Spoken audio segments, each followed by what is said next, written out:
Olá a todos e todas, é com muita satisfação que eu abro essa nona apresentação dessa série de webinários organizados aqui pelo LabChina para discutir diversos temas da economia política internacional da China. Tá? Hoje nós vamos falar sobre a China e a cooperação Sul-Sul via novos bancos de desenvolvimento, iniciativa chamada Nova Rota da Seda e vários outros temas. Para isso, eu tenho a satisfação de ter dois queridos colegas aqui comigo, Javier Vadel, que é professor da PUC Minas, editor da Revista de Estudos Internacionais. Ele é professor visitante do doutorado em Relações Internacionais da Universidade Nacional do Rosário, na Argentina, e professor visitante do doutorado em Sociologia da Universidade Autônoma de Puebla.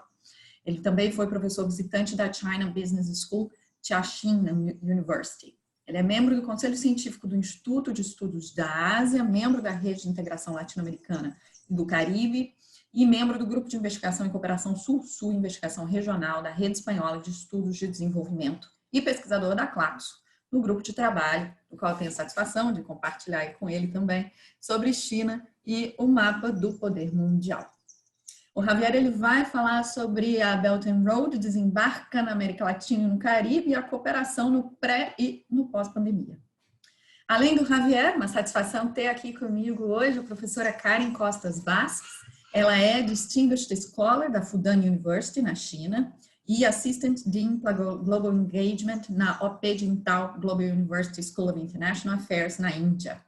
Ela também é diretora executiva do primeiro Centro de Estudos Africanos, Latino-Americanos e Caribenhos, numa universidade privada indiana, e a sua pesquisa está justamente na interseção da cooperação Sul-Sul, desenvolvimento sustentável e financiamento ao desenvolvimento, com ênfase justamente nos países dos BRICS e no novo Banco de Desenvolvimento. Ela já ocupou cargos de consultoria em bancos multilaterais de desenvolvimento, Banco Mundial, Interamericano de Desenvolvimento, Banco Islâmico de Desenvolvimento, agências da ONU e Ministério de Relações Exteriores do Brasil. A Karen vai falar sobre Brasil, China e os novos bancos de desenvolvimento, cooperação para recuperação verde inclusiva? É uma pergunta, interrogação. Tá? Então, como de praxe, a gente começa com as apresentações, as exposições dos nossos convidados e depois a gente segue para uma ou duas rodadas de debate de perguntas e conversas. Então, muito obrigada mais uma vez, Javier, muito obrigada, Karen, pela presença de vocês aqui com a gente no LabChina.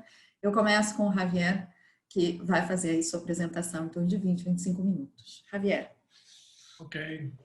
Bom dia e muito obrigado pelo convite, Isabela, minha colega no grupo de pesquisa da Claxo, que a gente interage muito bem e aprende muito, né, com os colegas, né? Então, uma satisfação estar com a Karina aqui também, nessa oportunidade. Então, vou compartilhar uma tela e já vou começar, porque eu tenho tempo limitado. Ok? Vamos lá.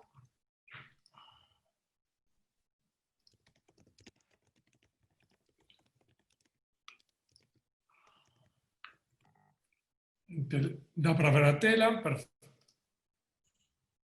Ok. Tá ótimo. Perfeito. Eu preparei essa apresentação tendo em consideração basicamente dois trabalhos, ambos construídos a partir de coautorias, né? Um sobre a cooperação Sul-Sul cooperação Sul-Sul com o professor Alexandre Leite e com o professor Giuseppe Labruto.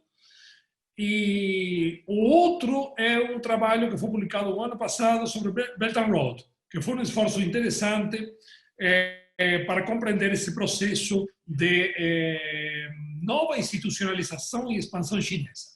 Há muitas controvérsias em relação a, fundamentalmente, assim, conheço colegas muito respeitados que falam que o Belt and Road é uma espécie de rótulo no qual a China usa para racionalizar em grande medida sua relação com o mundo.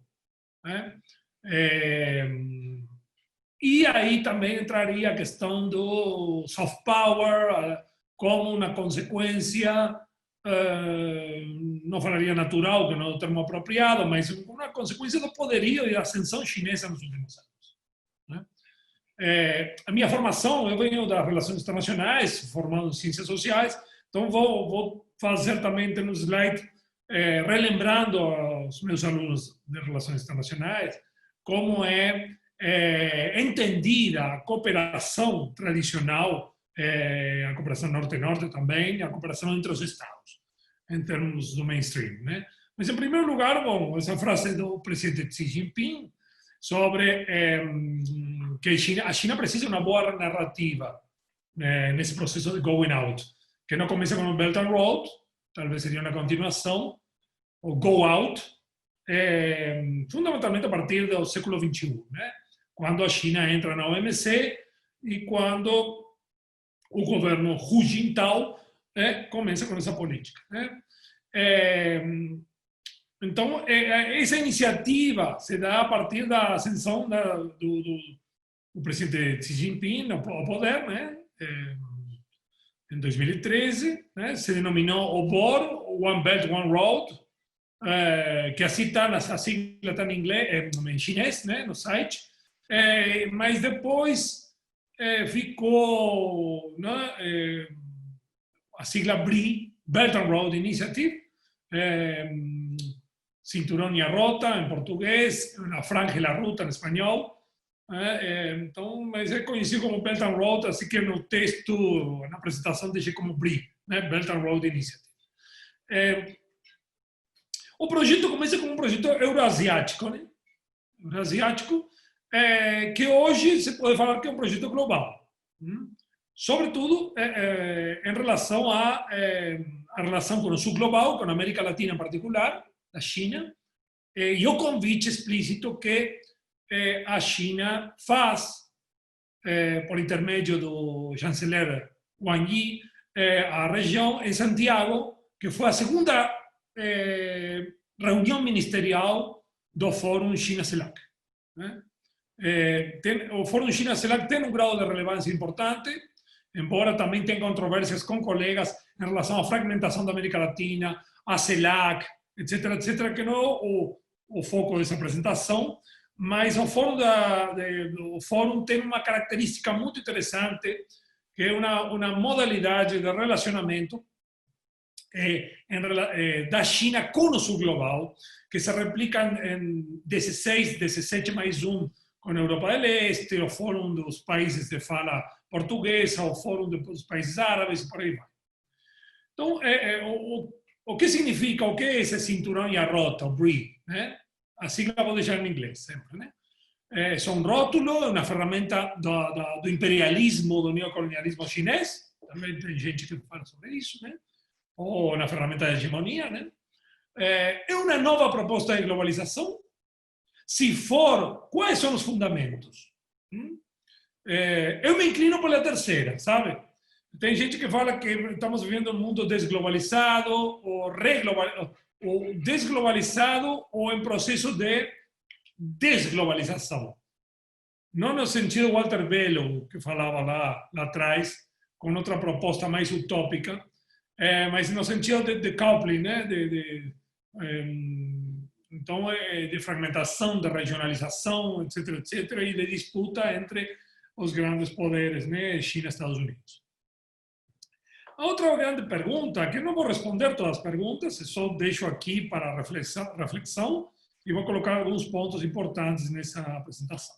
De que maneira o desembarque do BRI na América Latina muda a nossa dinâmica regional e a realidade do regionalismo na região, que é uma realidade fragmentada, alguns falam desintegrada ou em processo de desintegração, né? Ou superposta, né? Mercosul, Unasul em desintegração, AUBA também, o ProSul e por aí vai. E a questão da pós-pandemia, né? Estamos num processo, numa experiência ímpar, que é a pandemia, né? Para a nossa geração, pelo menos, e de nossos pais. E mais na América Latina, talvez na Ásia eles têm, sim, experiências com epidemias estão mais acostumados, né? E o que significa a questão da ajuda chinesa para a América Latina?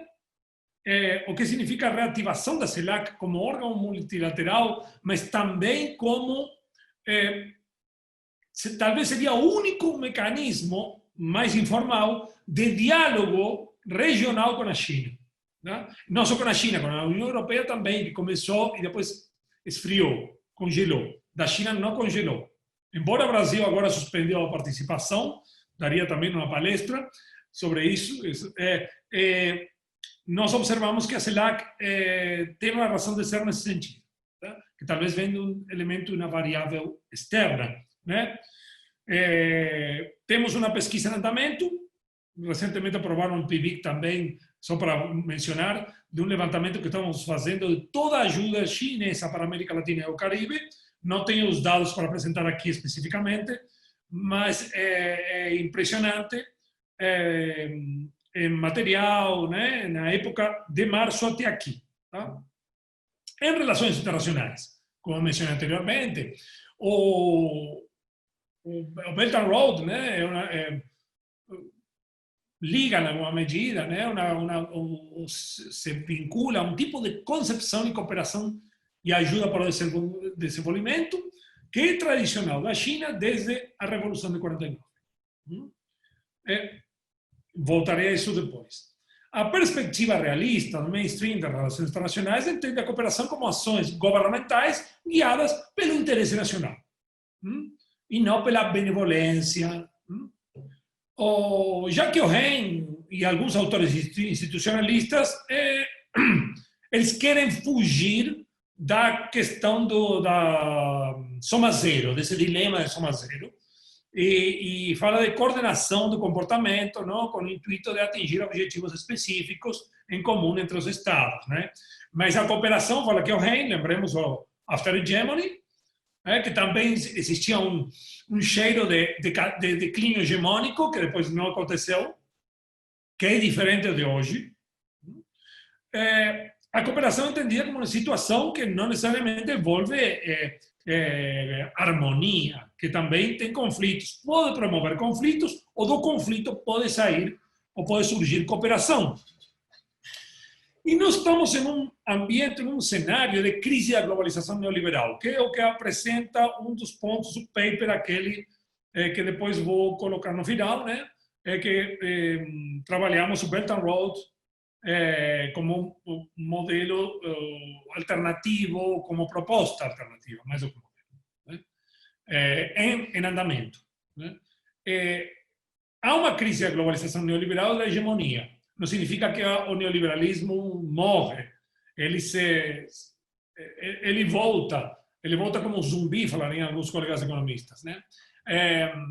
Aí surge nesse período entre 2001 e 2008, primeira crise e a segunda, a ideia da desglobalização como uma contracara utópica à globalização neoliberal, né? Em termos de Karl Polanyi. A época é a época na China do governo do Hu Jintao, que tem um crescimento impressionante na China, mas um crescimento também preocupante da desigualdade. Né? A média foi 10% e a desigualdade também cresceu de maneira que foi uma das preocupações do governo Xi Jinping, né? Um dos pontos a ser atacado, né? Diminuição da desigualdade, não só acabar com a pobreza. É a época da ascensão de outras potências emergentes, sim, né? E o regresso da ideia da geopolítica e o novo papel dos Estados. O grande dilema da Reagan na década de 90, Reagan e Silver, era, bom, a globalização ocultou o poder dos Estados nesse momento, né? E de fato os ocultou. Essa é a nossa premissa, é que sim. Né? Belt and Road, presidente Xi Jinping, ele anuncia em Astana, Cazaquistão, né, na Ásia Central, o nascimento dessa proposta, iniciativa, né, que alguns falam de projeto e outros falam de que é uma grande estratégia chinesa. Então temos aqueles que pensam que é uma grande estratégia, um projeto, ou aqueles que falam que são um rótulo para justificar políticas de poder ou expansão econômica. Né? É uma proposta que envolve rotas marítimas, rotas terrestres, não é só terrestre, né? Silk Road, Economic Belt, né? E a Maritime Silk Road. Isso está escrito na Constituição do Partido Comunista Chinês, em 2017, está incorporado ao Belt and Road. 138 países aceitaram o convite. 30 organizações internacionais também aceitam o convite para participar das reuniões, né? Estão envolvidas em alguma medida. Os investimentos da Ásia, Europa e África envolvem 8 trilhões, não significa que tem 8 trilhões até hoje, mas houve uma queda a partir do ano passado, sobretudo na Europa, na queda de investimentos na América Latina. E a América Latina se incorpora e é convidada em 2018 para, em alguma medida, né, dar formato global a essa iniciativa.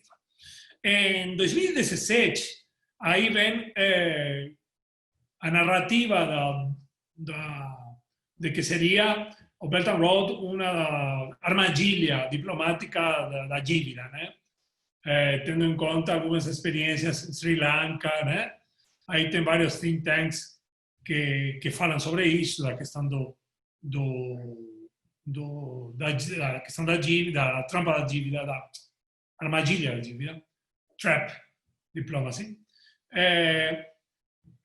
É interessante porque observamos que ultimamente saíram vários relatórios falando de que não haveria essa tal de trampa. Muitos países estavam endividados previamente, né? Relatórios sérios, que não são chineses, meio que contrarrestam essa narrativa de trap, né? Inclusive a Deborah Brottingham, que talvez seja a mais importante pesquisadora de China em África, ela fala que só se poderia detectar no porto de Hambantota, que é Sri Lanka, um segundo porto, Colombo Tenum, e esse porto que está desativado, que parece que o presidente, eu não conheço a história de Sri Lanka, mas o presidente a origem dele era desse lugar, aí mandou fazer um porto e por aí vai. Então, nós observamos aí uma espécie de contramovimento, né? Em termos polanianos, que talvez, que em alguma medida desafia o modelo ocidental, que Samir Amin caracteriza como tríade imperialista, né? E que está baseado em outro modelo de cooperação, né? A China, em grande medida, questiona esses fundamentos, mas não como dicotomia antagônica, né? É muito interessante, aí está em espanhol, o sonho chino, né? O sonho chinês, na dimensão holística, como expressão que incorpora uma China mais assertiva no mundo, né? É uma citação que está em espanhol. Mas num processo onde a China vira, em primeiro lugar, na primeira fase, de rule taker, né? Mas depois da rule shaper para rule maker, um influenciador das regras internacionais, para hoje, a partir dessa política mais assertiva, que envolve sistema financeiro, de cooperação, o Belt and Road, um rule maker, dos fóruns com o Sul Global. Estamos falando de que isso altera, e no nosso trabalho vimos isso de maneira mais específica, o regime de cooperação existente da OCDE, né? A cooperação tradicional, tá? Onde não entra investimentos e comércio, né? A concepção chinesa é totalmente diferente, né? Alguns autores falam de crise existencial, crise do comércio tradicional, né? Perdão, da ajuda tradicional, né? O pressuposto disso é que os estados receptores não têm capacidade para atingir, e isso é explícito, o pleno desenvolvimento, né? Então, tem que ser ajudados, né? Isso é uma tradição criada a partir desse regime do pós-Segunda Guerra Mundial e foi se aprimorando, né, com a OCDE, né? O Official Development Assistance, né? Aqui tem um mapa da Belt and Road, os quilômetros que fizeram os meninos do Laboratório de Cooperação Sul-Sul, aqui na PUC Minas, que está no trabalho. Interessante ver esse também, observar os corredores, os 6 corredores, Aqui não está contemplada a América Latina nesse momento, né? Porque é um momento onde tem os maiores investimentos, né? O texto foi produzido em espanhol, por isso está em espanhol aqui. A versão em português não achei, coloquei essa. De qualquer maneira, observamos também investimentos em ferrovias, intermodal, marítimos, e rotas seriam estradas, né? É muito interessante observar que se destaca aí um corredor que está muito acionado hoje em dia, que é o corredor do Paquistão. Não é o único que está acionado, mas talvez o Paquistão é o país que mais recebe investimentos da China na Ásia. A maioria são de infraestrutura, menos os investimentos extrativistas são menos, infraestrutura. Tem razões geopolíticas aí. Observen, recentemente o acordo com Irã acelerou esse processo, né, de fomentar mais essa região para diminuir em grande medida também o comércio e a dependência do Estreito de Malaca. Aqui vou passar por alto, mas vou deixar bem claro que há uma linha de política externa chinesa desde 1949, que eles se mantêm muito firmes e que atravessa toda a ideia de cooperação contemporânea, que são fundamentalmente dois blocos. O primeiro são os princípios de Bandung, né, que são os princípios básicos de coexistência pacífica, ok? O que se denomina espírito de Bandung, né? Na intervenção, respeito à soberania dos Estados, importância fundamental da Carta das Nações Unidas. Observem que fala aí direitos humanos, que é um ponto fundamental hoje. Tem muita gente que critica direitos humanos e nem sequer leu a Declaração de Direitos Humanos, os princípios, no qual não há um consenso em torno a se a liberdade de expressão é mais importante do que a alimentação e moradia. O que vem primeiro? Tem prioridade um ou outro? Estou fazendo uma caricatura disso, porque quando foi aprovada a carta, o Friedrich Hayek, o grande liberal, falou que era a Declaração de Direitos Humanos tinha influência bolchevique. Então a disputa poderia dar para muito. Em segundo lugar, são os princípios, interesses mútuos, etc, etc. Em segundo lugar, são os princípios de Zhou Enlai, que anuncia em África, em 1964, são 10 princípios da cooperação Sul-Sul, que está em sintonia com os princípios de Bandung e não interferência de coexistência pacífica. Ok? E aí fala também da igualdade, da respeito à soberania, né? De que tem que ter, os empréstimos têm que ser sem interesses baixos e permitir o pagamento, etc, etc, né? Isso pode ser consultado tranquilo, são 8 princípios, perdão, de cooperação Sul-Sul, que foi o que a carta de apresentação da primeira onda de cooperação China-África na década de 60. Não estou falando do pós-49, ok? O que liga, então, a cooperação Sul-Sul ao BRI e à América Latina, né? Então, como eu falei para vocês, ele desembarca em 2018 com um convite explícito, e ele se expande, o Belt and Road entra nos interstícios das necessidades econômicas e sanitárias hoje da região. E necessidades que têm a ver com financiamento, como eu falava Rafael Correa no Equador, o único que pode dar financiamento é a China. Então, preciso de financiamento, vou fazer acordo com a China. Lenin Moreno continuou isso, embora o embate entre os dois governos.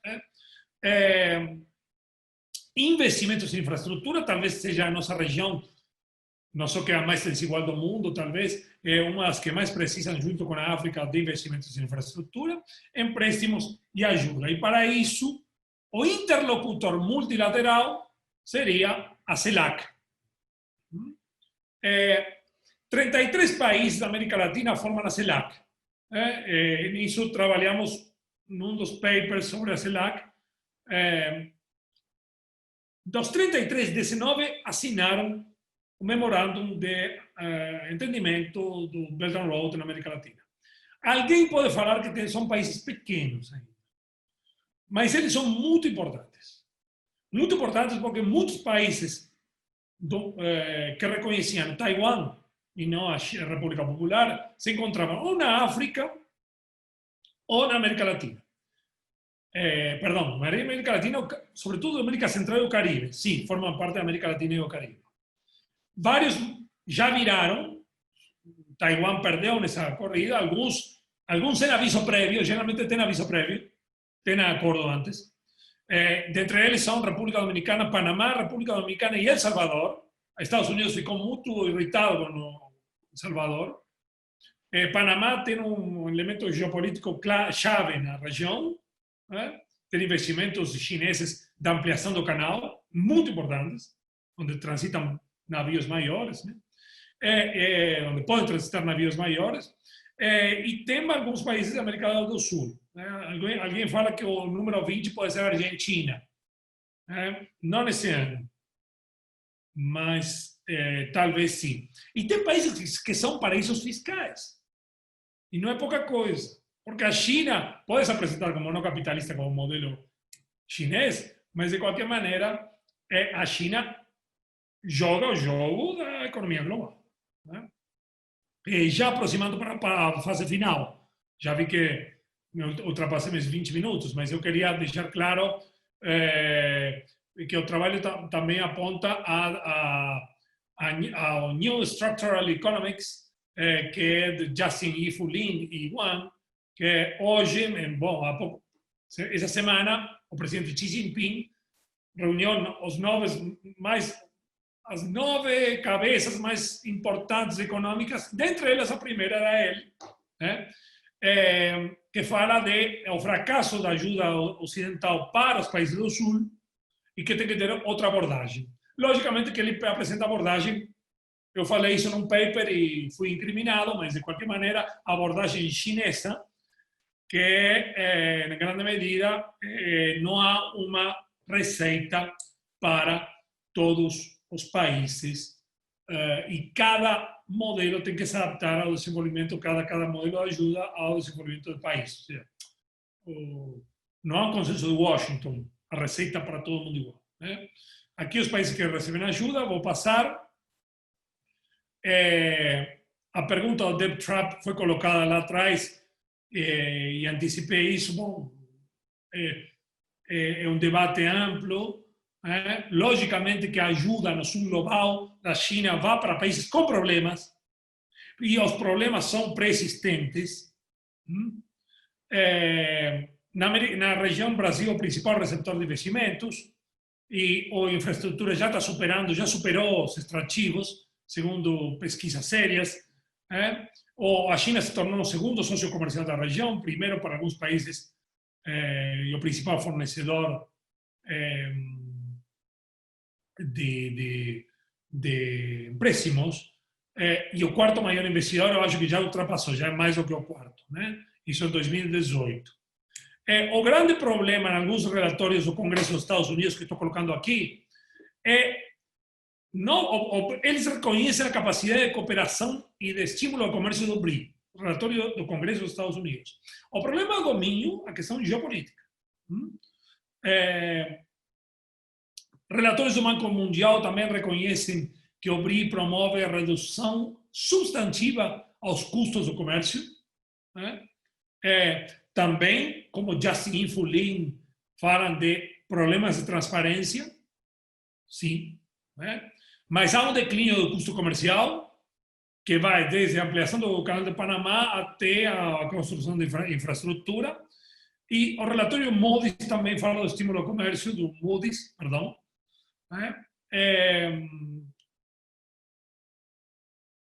A questão do BRI e o capitalismo, nessa última fase, já terminando, fechando,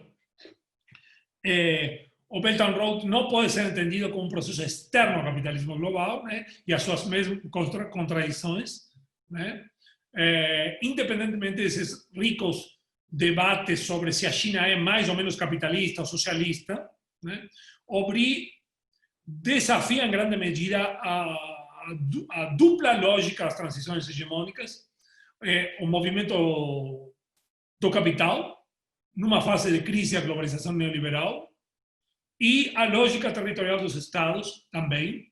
Coloca um dilema para a União Europeia hoje, coloca um dilema para todo mundo, né?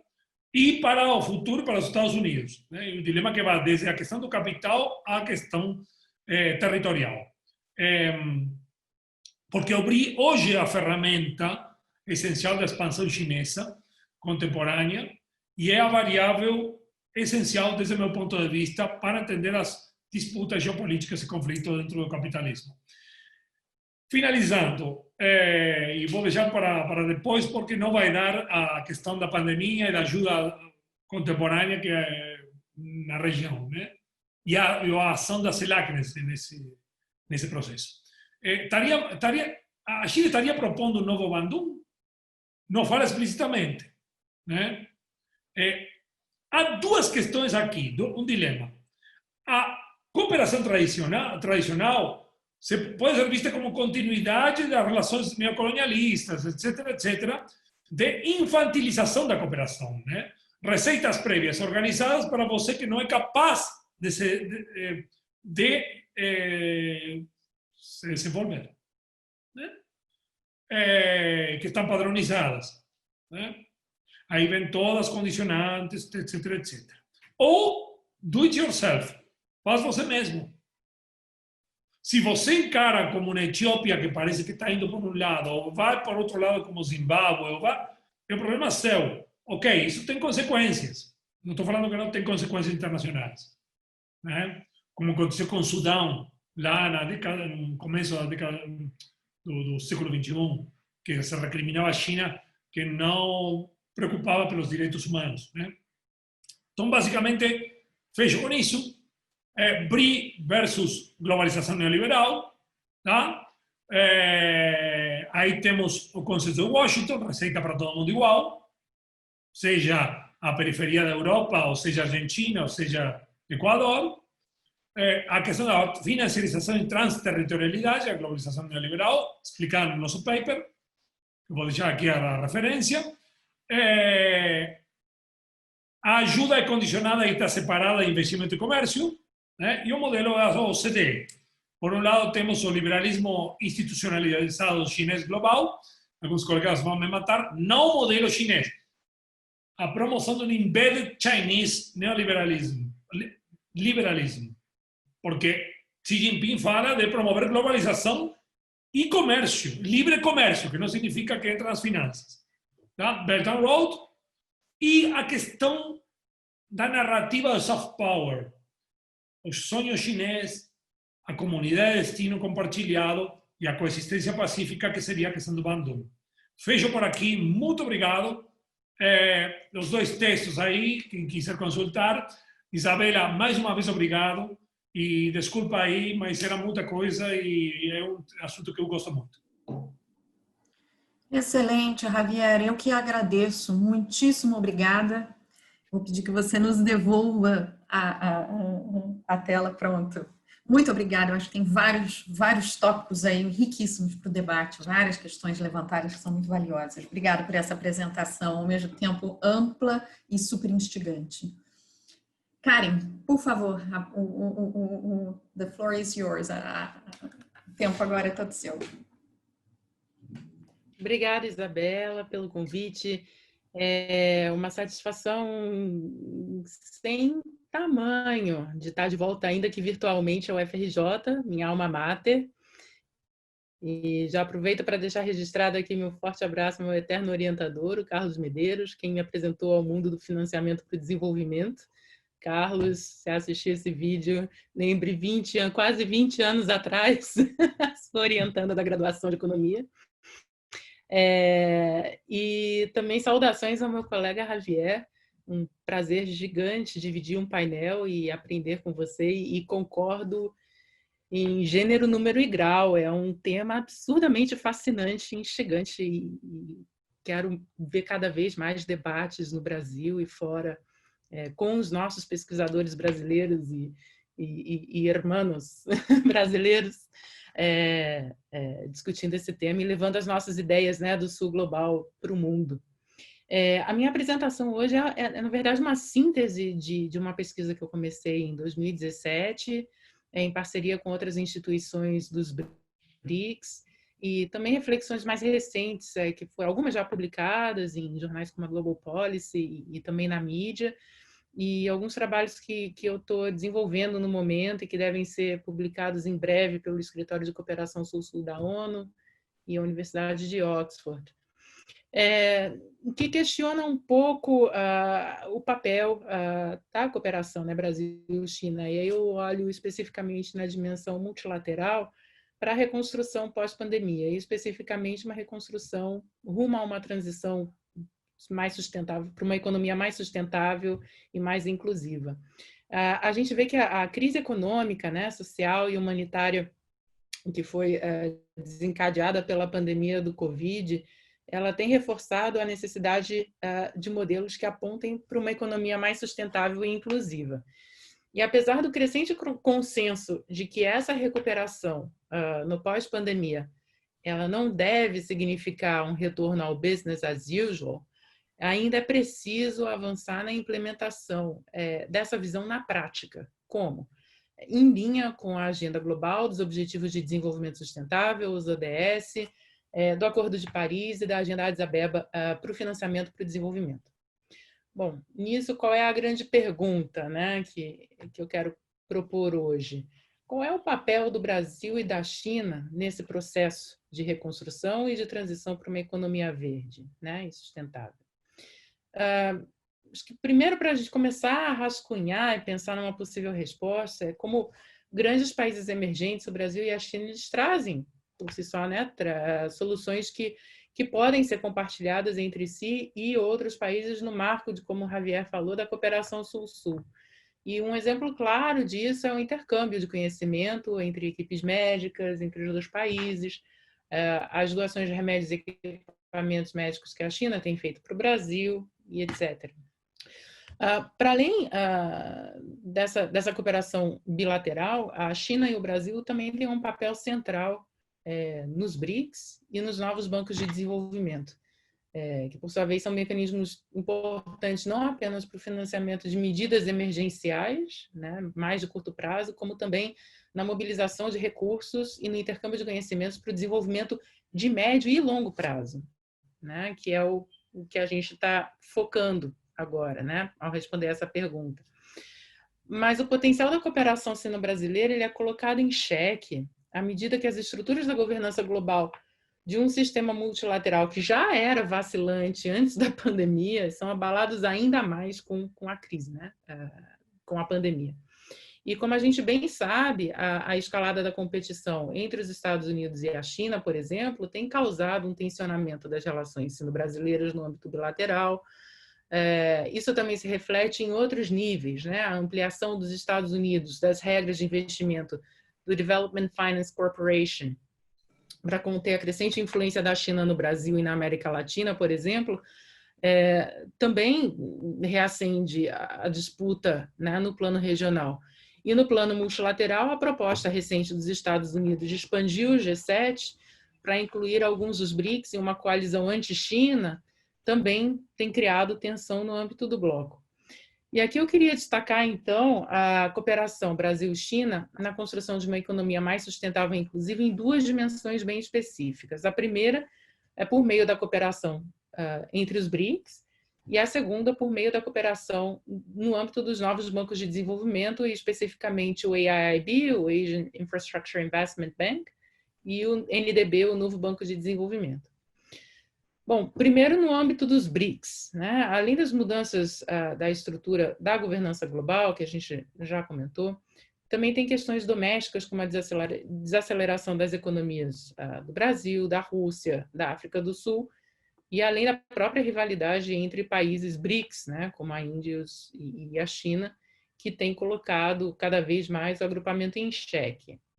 E nesse novo contexto doméstico e mundial, os BRICS, eu chamo, eles passam a atuar cada vez menos em concerto, né? Em concerto eu digo em cooperação em bloco, coalizão, ou até mesmo comunidade, como aconteceu muito na primeira década, né? Dependendo do tema, uma concertação maior ou menor, né? Entre os 5 países. Para atuar nessa segunda década, cada vez mais por meio de acordos bilaterais entre os 5 membros, em suas geometrias variáveis e diferentes áreas temáticas.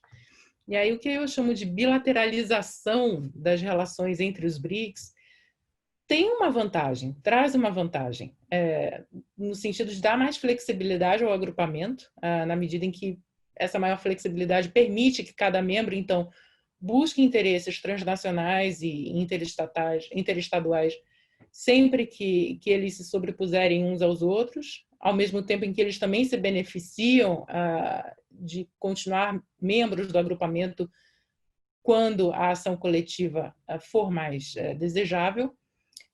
Por exemplo,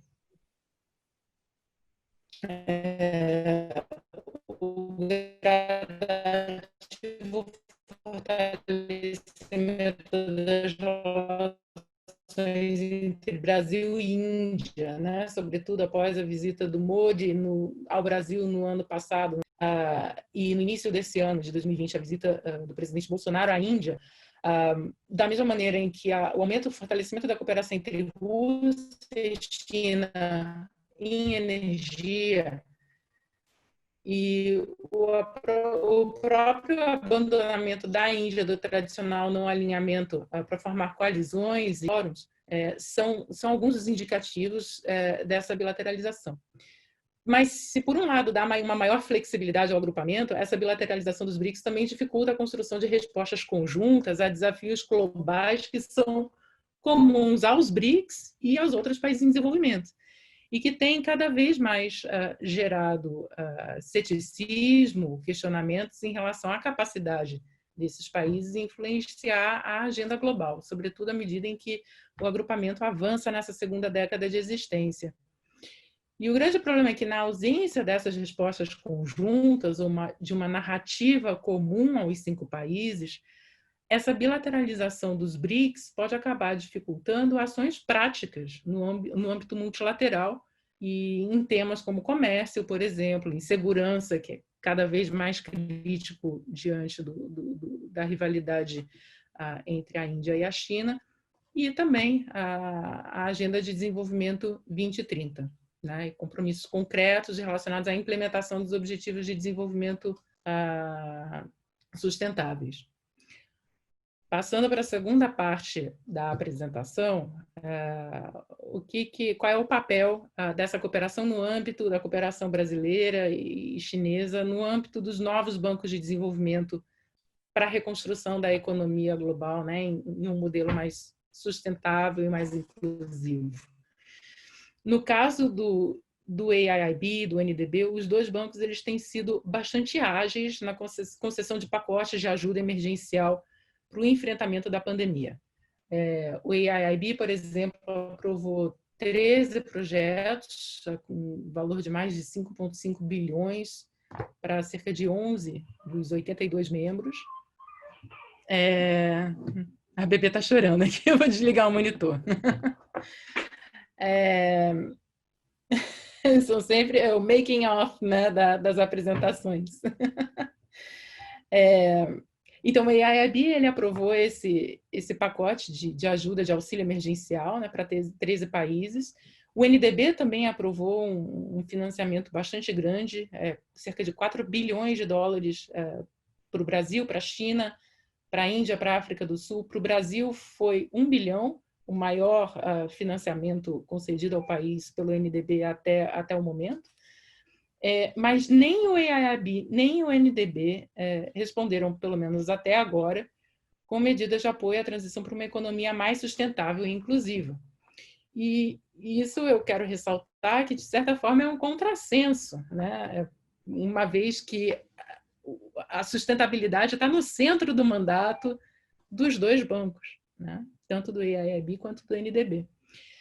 E aqui eu queria dar um passo para trás para contextualizar um pouco o que são esses novos bancos de desenvolvimento, né? E em que contexto que eles foram criados e para que eles foram criados.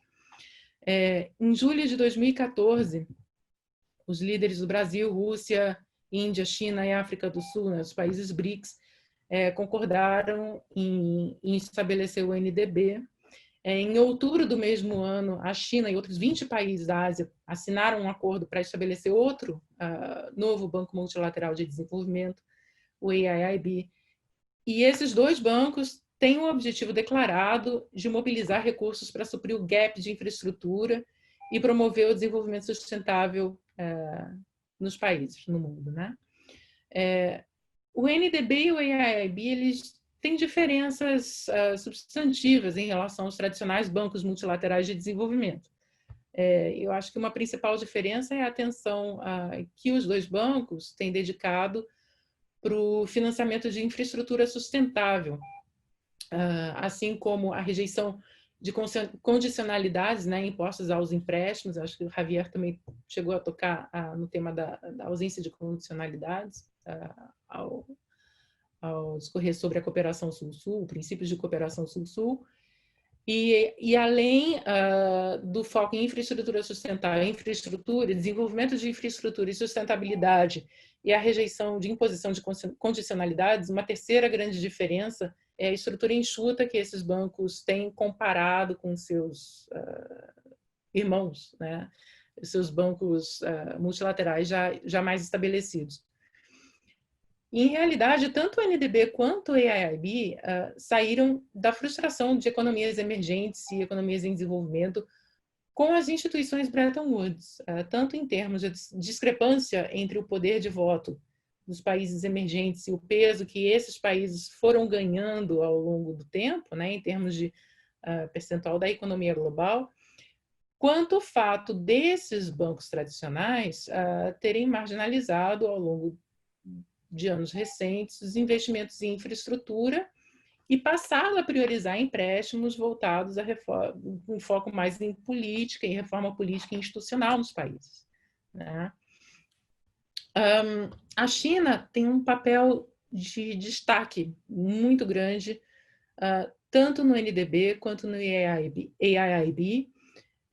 e isso se expressa de diferentes maneiras. Uma muito óbvia é o fato da sede tanto do NDB quanto do AIIB estarem na China, quanto o peso, né, o financiamento que a China aporta para as duas instituições. E, sobretudo, no caso do AIIB, que tem um modelo de governança diferente do NDB, que eu vou comentar mais adiante. Agora, essa proeminência da China, essa proatividade da China, ela não necessariamente significa que esses dois bancos sejam movidos pelos interesses econômicos e políticos chineses. E tampouco representam um modelo único chinês de financiamento multilateral para o desenvolvimento. Por exemplo, o NDB optou por uma abordagem muito mais localizada de financiamento, ao privilegiar, por exemplo, parcerias com instituições financeiras nacionais, no caso do Brasil, uma parceria muito forte com o BNDES, bem como a compra de bens e recrutamento de funcionários exclusivos dos países membros, né, que hoje se limitam aos 5 países BRICS, mas que na Carta de Constituição está prevista a expansão, todos os países membros da ONU podem vir a ser membros do banco. O AIIB, diferente do NDB, ele tem tido uma abordagem muito mais internacionalizada, né, quando ele prioriza cofinanciamento não com instituições locais, nacionais, mas com MDBs tradicionais, essas mesmas instituições de Bretton Woods, né, curiosamente, que foram tanto criticadas, né, lá na criação dessas duas instituições.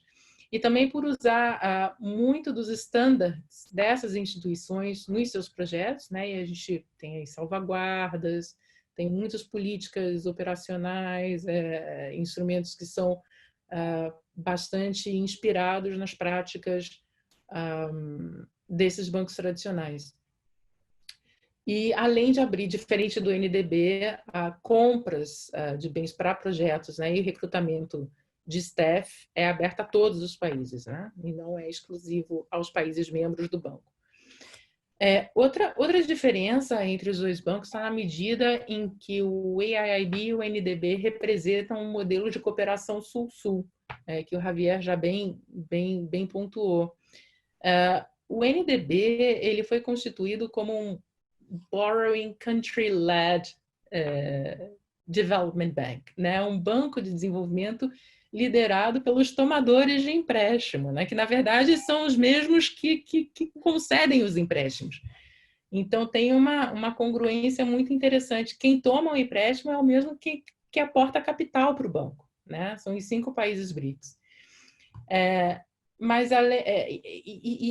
esse modelo de borrowing country-led se reflete principalmente no modelo de governança que privilegia uma relação horizontal entre os 5 membros, que tem não só os mesmos direitos de voto, mas também tem o mesmo número de cotas, né?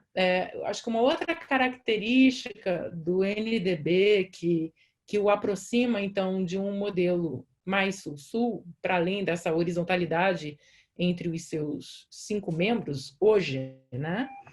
É a natureza demand-driven dos projetos e o uso de sistemas nacionais, ao invés da adoção de salvaguardas ambientais, que tem sido a prática mais recorrente no âmbito de bancos tradicionais.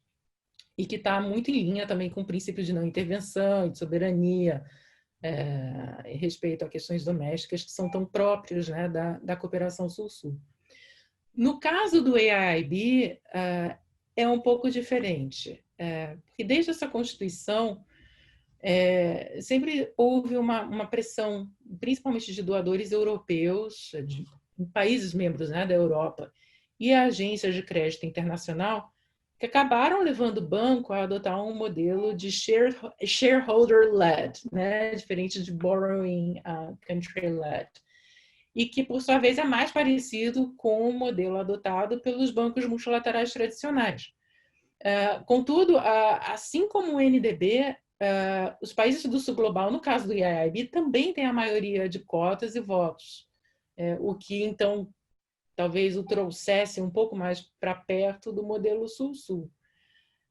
De qualquer forma, o que eu acho razoável de argumentar e importante de pontuar aqui é que tanto o NDB quanto o AIIB, eles materializam uma abordagem muito própria da Ásia de cooperação sul-sul e que é bastante diferente do modelo de cooperação sul-sul, como a gente entende, percebe a cooperação sul-sul desde a América Latina, do Brasil e da América Latina.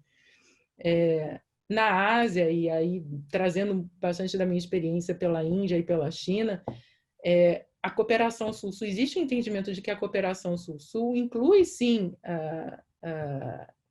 FDI, inclui comércio, e que tanto o FDI como financiamento, e um foco muito grande também em infraestrutura, e que FDI, infraestrutura, investimento em infraestrutura, financiamento de infraestrutura são instrumentos para alavancar comércio e industrialização nessas regiões, e que foi, em grande medida, o modelo de desenvolvimento adotado por muitos desses países, né?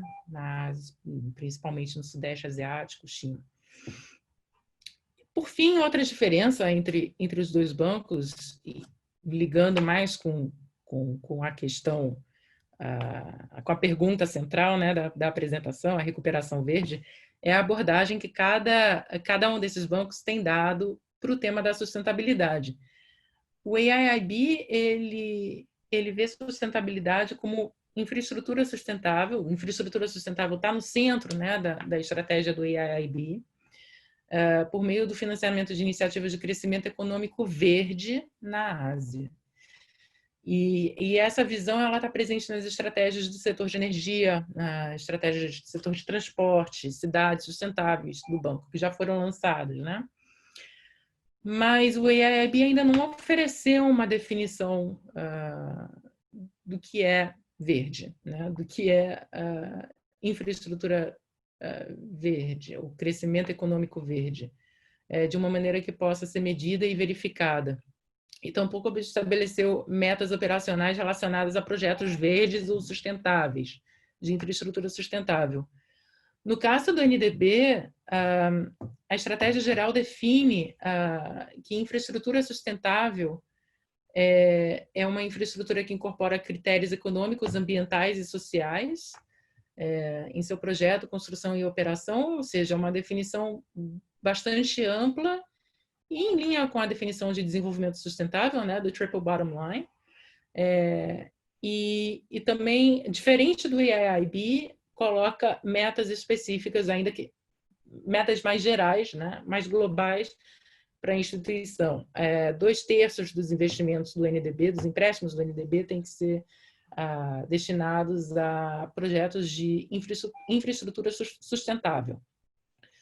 Mas, assim como o EIB, o NDB também não apresentou definições, políticas ou instrumentos para concretizar esse compromisso, né? E essa é uma discussão importante à medida em que esses papéis, como eu disse no início da apresentação, esses bancos, como eu disse no início da apresentação, eles têm um papel muito importante como catalisadores, né, de uma possível recuperação verde, né, para além da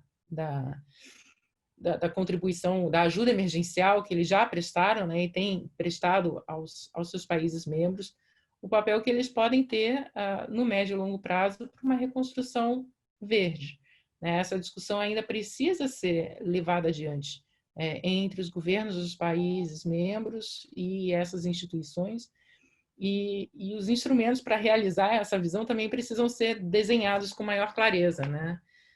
Como definir infraestrutura sustentável? Como medir sustentabilidade? Que parâmetros, né?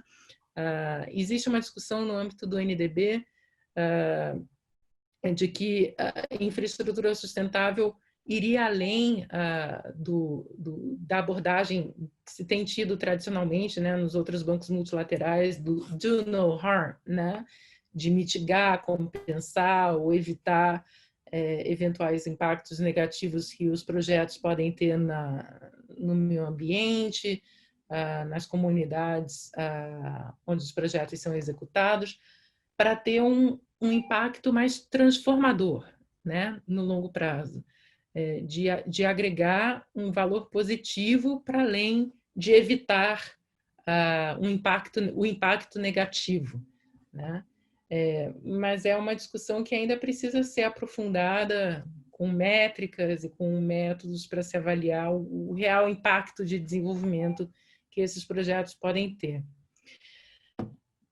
Então, para concluir, 3 pontos. A Covid acelerou um processo que, ao meu ver, já existia, né, de fragmentação da governança global. Esse processo ele se reflete na cooperação entre o Brasil e China, tanto no âmbito bilateral quanto no âmbito multilateral, e multilateral eu digo especificamente no contexto BRICS, por meio da bilateralização das relações entre os países. E os novos bancos de desenvolvimento eles têm um papel central nesse processo de reconstrução da economia global, com bases mais inclusivas e sustentáveis, para além da emergência, da ajuda emergencial. E esse papel ele precisa ser detalhado de forma mais concreta com os governos e também por meio de instrumentos específicos que possam ajudar essas instituições a realizar as suas missões. Eu fico por aqui e aguardo ansiosa pelas perguntas e a oportunidade de entrar mais ao fundo em algum desses pontos durante o nosso debate. Obrigada de novo, Isabela, pela oportunidade. Javier, grande prazer estar com vocês aqui. Karen, um enorme prazer te ouvir, aprendi muitíssimo, foi uma apresentação muito valiosa, que tem muitas anotações, muitas curiosidades, muito comentário.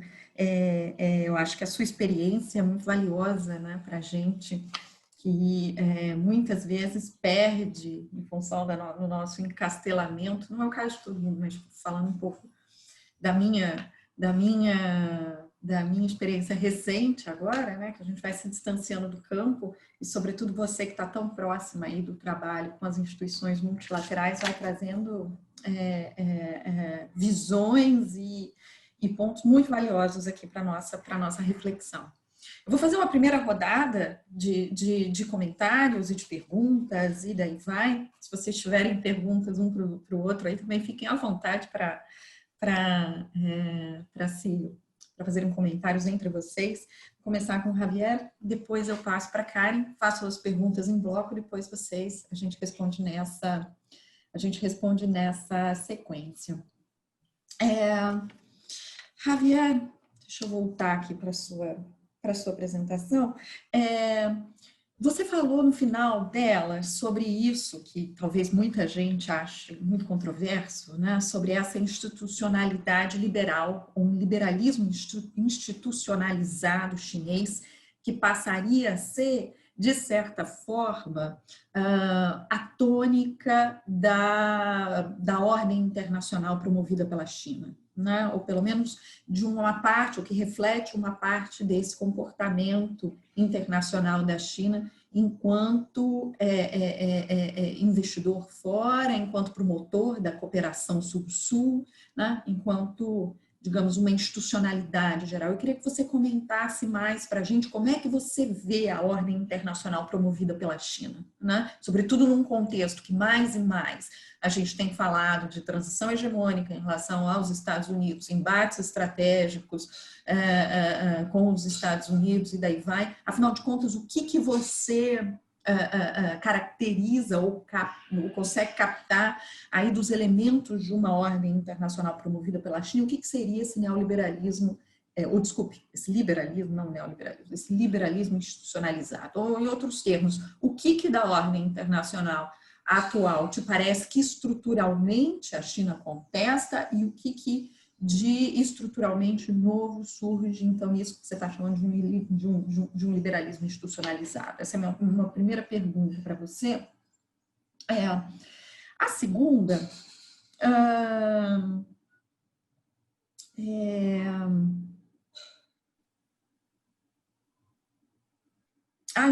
muita gente tem argumentado que, de certa maneira, a China teria entrado com mais ímpeto na América Latina, sobretudo a partir de uma espécie de um vácuo de poder por parte dos Estados Unidos, que permitiu tais coisas como uma maré rosa, pink tide, ou, em larga medida, preocupação estadunidense com outras frentes, desde guerra do Afeganistão, e daí vai um vácuo de poder aqui na América Latina, que teria permitido mudanças mais ou menos estruturais na nossa configuração política e social e, sobretudo, uma penetração com maior ímpeto da China nessa fase. E que, nesse momento de acirramento das disputas estratégicas China e Estados Unidos, agora a preocupação dos Estados Unidos teria se voltado novamente aqui para a América Latina, e com isso uma tendência a um recuo chinês, pelo menos que aparece ali do ponto de vista dos dados de investimento, e um recuo dos investimentos chineses aqui na região, uma redução, né? Não um recuo, eles não estão de forma nenhuma negativa, mas uma redução em relação ao ritmo de crescimento que a gente vinha observando. Eu queria que você comentasse um pouco essa tua visão sobre embate estratégico China e Estados Unidos aqui, como isso se reflete tanto na penetração dos investimentos chineses na América Latina, quanto na cooperação Sul-Sul, tá? Karen, também vou te deixar duas perguntas para você comentar, ou duas questões para você comentar de maneira geral. Eu gostei bastante do seu comentário sobre como você vê a diferença da cooperação Sul-Sul na Ásia versus a cooperação Sul-Sul na América Latina. Esse fato de que os asiáticos eles têm uma ênfase, digamos assim, mudança estrutural, né? Uma ênfase muito centrada na cooperação enquanto um instrumento que leva à mudança estrutural, por isso muita ênfase em investimento estrangeiro direto, comércio, financiamento de infraestrutura, coisa que durante muito tempo na cooperação, e até hoje, né, na cooperação Norte-Sul, passaram a ser percebidos como alguma coisa que não faz mais parte da cooperação. Isso não é cooperação, né? A cooperação ela tem que ser uma ajuda que tenha outras características, que não esteja muito concentrada em investimento. Isso me lembra um pouco a história, né, da evolução da trajetória da disciplina de desenvolvimento econômico, da própria história da cooperação Sul-Sul, porque quando a gente pensa ela no imediato pós-guerra, 45, os anos 50 e os anos 60, também na cooperação Norte-Sul, na cooperação mais convencional, né, dos doadores convencionais, os doadores tradicionais, a gente também tinha uma preocupação maior né, naquele período, com o financiamento de infraestrutura, mudança estrutural, né, o desenvolvimento enquanto industrialização. E por isso a cooperação tinha que entrar naquela, né, também tinha que fazer parte daquilo. Então, me remete muito, essa visão asiática hoje me remete muito ao que era a cooperação dos anos 50. Eu queria saber se você concorda com essa visão ou não. E, sobretudo, a minha pergunta é se essa cooperação sul-sul-asiática atual, com foco em investimento, comércio, financiamento de infraestrutura, ela efetivamente tem um caráter de taxas de juros mais baixas, ela é de alguma forma concessional, né? Ela tem algum caráter que a permite caracterizar como ajuda externa e não simplesmente como uma ação, uma atividade de promoção do investimento ou de promoção do comércio. Ela carrega também um caráter de taxas de juros mais alongadas, empréstimos concessionais, enfim, algum caráter que não estritamente comercial, que não estritamente, que permita caracterizar de alguma forma como algum caráter de ajuda, né? A minha segunda pergunta para você, eu fiquei super curiosa com esses dados que você trouxe sobre a ajuda dos dois bancos chineses multilaterais, o AIIB e o NDB, durante a pandemia. São números importantes, né? 5,5 bi em 13 projetos que o AIIB forneceu durante a pandemia, ou pós-pandemia, né? E o NDB, você me falou, em 4 bilhões de dólares. Só para o Brasil, 1 bilhão.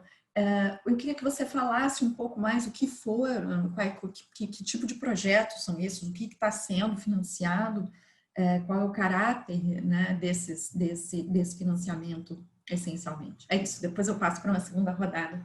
A apresentação de vocês me instigou muito, fiquei com muitas questões. Javier, por favor. Sí, voy a responder, bueno, mis dos preguntas. La primera es sobre la cuestión del liberalismo institucionalizado, ¿no? Da China. En grande medida, tem dois elementos aí. É que vem da teoria de relações internacionais, a ideia, e também da economia política internacional, a ideia de que Estados Unidos, a partir da Segunda Guerra Mundial, se transformou naquele grande fornecedor de bens públicos internacionais. Em outro webinar, no começo da pandemia, na conferência, eu já falei que isso há muito tempo não existe. Lender of last resort, funções clássicas que Kinderberger e depois Gilpin colocavam como responsabilidades da potência hegemônica. Nesse sentido, eu falo liberalismo institucionalizado por duas razões. Em primeiro lugar, a China há muito tempo, e talvez nunca, teve o interesse de exportar seu modelo de desenvolvimento para outros países. Portanto, a Revolução Comunista, diferentemente da União Soviética. Então, nesse sentido, se apresenta como grande substituto, num período de transição longo, pelo menos no discurso, daquela potência que iria fornecer bens públicos, promover um liberalismo comercial, uma nova globalização. Discurso de Xi Jinping é muito claro em Davos, na época que Donald Trump ganhou as eleições, já era presidente, e se notava aí um discurso de Trump totalmente protecionista, American First, meio como colocando a questão de, bom, nem sequer vou oferecer bens públicos para meus aliados, coisa que era a proposta de Obama, do TPP, Trans-Pacific Partnership, e por aí vai. E a questão de institucionalizado significa, e vem do Karl Polanyi, que também é utilizado nesse sentido no último livro de Samir Amin. Muito interessante isso, porque ele coloca a questão teórica, de um liberalismo controlado, ou de um capitalismo controlado, se é que se pode controlar, né, no plano global. Por isso, fundamentalmente, o comércio tem mais uma relação com a ideia tradicional de comércio e menos com a questão de finanças, que às vezes estão mescladas na OMC, né, ou no discurso, né? O liberalismo é tudo a mesma coisa, né? Então, nesse sentido, não significa que isso existe.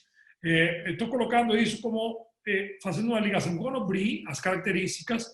A Karine já falou dos 2 bancos importantes liderados pela China, né, que tem um elemento de cooperação sul-sul, mas não são só esses bancos, tem os bancos chineses, os policy banks, que eles têm uma participação muito forte na África e na América Latina, né, de empréstimos, e são bancos controlados pelo Estado. Né? Esqueçamos que esses bancos alguma vez vão ser privatizados, com um esquema não. Isso não existe. No modelo que mencionei. Então, o segundo ponto da China e América Latina é muito interessante, as 2 perguntas muito interessantes, porque uma tem a ver com essa falta de atenção dos Estados Unidos. Eu não acho muito falta de atenção. Ok que o foco do conflito a partir de 2001, até 2008, 2009, foi Oriente Médio, a invasão no Afeganistão, no Iraque, ok. Mas a questão do vazio do poder, e uma retomada atual, né? Agora esse é nosso quintal, ninguém mexe aqui. De qualquer maneira, tem um elemento político e outro econômico.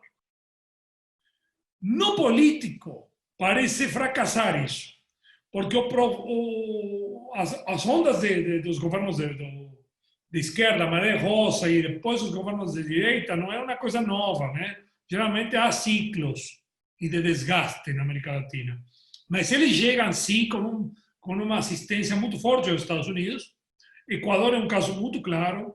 O caso do Brasil é muito claro. As relações dos Estados Unidos com a desestabilização via guerra híbrida. Aí tem um monte de coisa que se pode discutir, né? Relação com o Poder Judiciário. E vou te falar uma coisa, Isabela, que não tem a ver e não tem a ver. Porque isso já forma parte da geopolítica mais importante. O golpe de Estado fracassado na Turquia contra Erdogan. Longe eu de defender Erdogan. O primeiro que falou Erdogan, naquele momento, na primeira fala dele, quando ele retomou o poder, apoiado pelos outros partidos e pelo grupo curdo também, falou: nós não somos América Latina. Olha só. Teve assistência da Rússia, teve assistência também ajuda dos serviços secretos iranianos. Sabia que o golpe, essa tentativa ia acontecer e que havia infiltração nas estruturas burocráticas da Turquia. Poder judiciário, militares. Bom, depois houve uma limpa, né? E alguns intelectuais que são os menos perigosos, a gente, né? A gente, tu fala. Mas isso é interessante por quê? Porque isso tem a ver com a situação atual. E se Estados Unidos está encarando essa situação para desestabilizar politicamente, em alguma medida, se consegue ou conseguiu, isso não é efetivo com a estratégia chinesa, se é que existe. Por quê?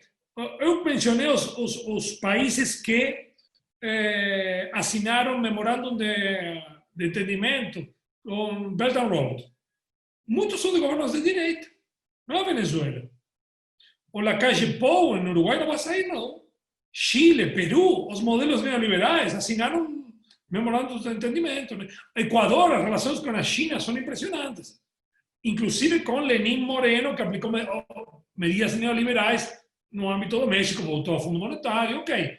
Mas se há algum tipo de retomada na região, a questão da América Central é bem claro. Panamá, República Dominicana e El Salvador nem consultaram. Entendeu? Eu estou vendo que a política do Big Stick, se é que voltou em algum momento, não serve. O que vai acontecer com Biden? Eu não tenho muita esperança em Biden, não, como externo dos Estados Unidos. Não sou um cidadão americano. a única esperança ou luz que poderia ter é que o cara retomasse uma política estilo Obama em relação a Cuba. Mas não esperemos milagres. Agora, que a política de Trump só promoveu, se é que foi ativa, promoveu, sei lá, um tiro no pé, e que não é efetiva em relação à relação chinesa. Vamos ver o Brasil, que é a peça-chave. Porque o Brasil tem relação com a China muito profunda, investimentos de comércio econômico. Por outro lado, um presidente, um vice-presidente que fala uma coisa, um presidente que é pró-Trump, que parece que consulta primeiro o Trump para agir depois. Então, é uma incógnita isso. Agora, que Estados Unidos vê a região como exclusivo domínio deles, isso fica bem claro desde Tillerson até o atual secretário de Estado e por aí vai. Se isso vai ser efetivo, eu duvido. Obrigada, Javier. Caio.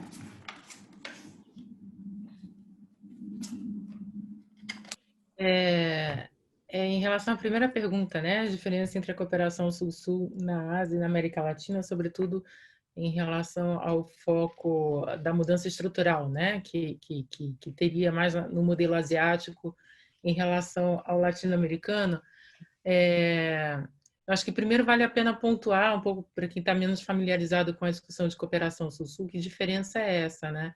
A gente já comentou bastante o caso asiático, mas na América Latina, tradicionalmente, a cooperação Sul-Sul ela é vista principalmente como uma cooperação técnica, né? Tem outras modalidades também que são muito bem detalhadas nos relatórios do que o IPEA tem feito desde 2010, se eu não me engano, sobre o estado da cooperação Sul-Sul no Brasil e no âmbito da América Latina também. O programa de fortalecimento da cooperação Sul-Sul também tem sistematizado bastante os dados para a região. Então, para além da cooperação técnica, também tem a cooperação científica, tecnológica, educacional, mas principalmente técnica, né? E isso muito com base também no entendimento na nossa região de que a cooperação Sul-Sul ela tem que ser livre de interesses econômicos, né, de ganhos econômicos, ela tem que ser pautada pela solidariedade entre os países. Entre os princípios que guiam, que norteiam a cooperação Sul-Sul, tem um outro que é o win-win, né, o ganhos mútuos, é o ganha-ganha, e que, de certa forma, pela ótica asiática, né, justifica o porquê de você ter cooperação, incluir como cooperação também comércio e investimentos, né, para a promoção do desenvolvimento, como eu já falei, porque está muito pautado também na própria experiência desses países, no modelo que esses países adotaram para se desenvolver. Agora, eu acho que um ponto importante quando a gente fala em mudança estrutural eu acho que esse termo está muito presente na cooperação asiática, como você falou, Isabela, pela priorização de investimentos em financiamento em infraestrutura, mas ela também existe, a mudança estrutural ela também existe no contexto latino-americano, só que ela tem um entendimento diferente. Eu acho que essa é a grande beleza da cooperação Sul-Sul, diferente da cooperação Norte-Sul, que ela foi muito bem sistematizada e coordenada por diferentes mecanismos, né, no âmbito da OCDE. No caso da cooperação Sul-Sul, é uma belíssima colcha de retalhos, né, que acomoda as diferenças e os diferentes entendimentos e modalidades de cada uma das regiões com base nas suas próprias experiências. Então, quando a gente fala em mudança estrutural na cooperação Sul-Sul com base na nossa experiência brasileira, por exemplo, a gente tem os projetos estruturantes, por exemplo, no âmbito da ABC, em parceria com a Fiocruz, na área de saúde, em parceria com o Senai, na parte de treinamento, educação, desenvolvimento vocacional, que olham em ações que possam gerar uma transformação de desenvolvimento, né? Não só em termos de ganhos do projeto específico, como também na construção de instituições e que está num terceiro nível, né, de desenvolvimento de políticas que vão num num momento para além do tempo de vida do projeto, desencadear outras mudanças e adiar mais transformações. Então, para resumir, o entendimento de mudança estrutural, ele existe na América Latina também, apesar do enfoque diferente dessa cooperação se materializar, se operacionalizar por meios ou mecanismos, instrumentos, modalidades diferentes. A ideia de mudança estrutural, ela existe tanto na cooperação sul-sul, no modelo asiático, quanto no latino-americano, ela só se expressa por maneiras diferentes, talvez. E eu acho que o entendimento disso é a grande beleza da cooperação sul-sul. E eu falo grande beleza porque eu confessamente sou apaixonada pela cooperação sul-sul, sem disfarces. A segunda pergunta, concessional, sim, ela tem, no caso da Índia, da China também, ela tem taxas mais baixas que as taxas praticadas no mercado, e a diferença geralmente é subsidiada pelos bancos nacionais. No caso indiano, que eu conheço um pouco melhor, pelo Exim Bank, Banco de Importação e Exportação da Índia.